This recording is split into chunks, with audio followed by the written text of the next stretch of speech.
Parasarthi Sahu, Executive Member, Media and Public Relations Committee. Today, we are privileged to have with us Mr. Nikhil Naraharikrishna, Associate Director, Returns, Flipkart. Sir, it's my privilege. It's a privilege for us also. Sir, e-commerce today, sales in India, people look for returns, cash on delivery. These are the major factors on which we focus. What are the various challenges faced by e-commerce sites when you are dealing with third-party sellers and you have returns? So what are the major challenges faced by organizations in this aspect? Right. So first of all, returns is enabler for e-commerce. Right. So as a customer, so you would not buy on an e-commerce platform unless you were very assured that in case of some problem, that you will be able to return the product. And hence, e-commerce is an enabler for sales, especially from an Indian context. So having said that, so we have sellers on a platform where the expectation from Flipkart from the sellers is to ensure that they provide best quality products and service to the customers to the e-commerce platform. So that is what we hold the sellers accountable for. We hold them accountable for the value being delivered to the customers, either in terms of price, in terms of quality of product, in terms of the time it takes to ship the product to the customer. Right? And from a customer standpoint, we have very customer-friendly return policies, one of the best in the industry, where we provide them the opportunity to return the product if they are not helpful, if they are not satisfied with that. For example, if it's lifestyle, so typically we find that there is a size problem, a fit problem, which is an industry phenomenon, and hence the returns are as seamless as possible.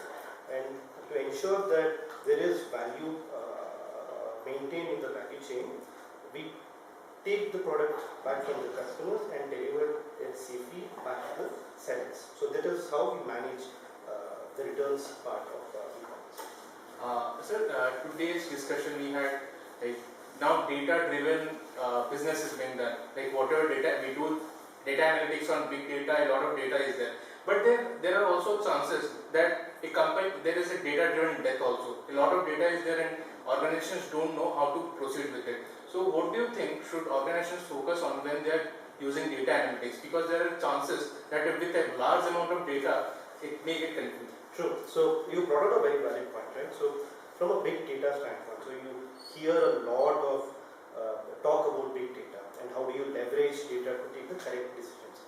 So what's critical is from a business design standpoint, right? So business leaders need to know what data to capture, right? Unless you have scientific reasoning behind the elements that you're capturing, you'll end up having terabytes, petabytes of data, which is of no use, and eventually when you want insights out of it, you will end up figuring out that there is actually one critical element that got left out in design, right? So there needs to be a business-driven approach to data capture. Once the data capture is done, then we need to have the tools, systems, process, as well as people, right, to extract this data out, to get some insights and to sort of present it in a user-friendly manner. So typically, if you expect business users to look at raw report from analytics, it becomes a futile exercise. So the jump needs to be done from analytics, to a very business-friendly synthesized report is to the help of tools, to the help of visualization software that needs to be overlaid on the data platform so that business users can take appropriate decisions. So what will be your advice for the aspiring managers like us? What are the key focus areas on which we should focus on? So in the event also, Procedures was talking about how in the next 5 years India is going to become a very data-rich country, right? So my key recommendation from the next set of leaders who are coming out from these schools is primarily to be as comfortable with data as possible.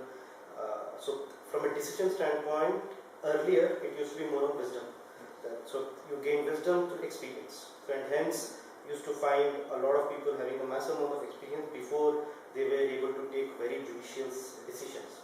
Now you have data which is sort of acting as a proxy for experience, right? So the more you are dependent on analysis that comes from data, it provides you enough ammunition to ensure that your decisions are correct, right? So so business decisions especially have moved on from being a purely wisdom oriented to now wisdom plus data oriented.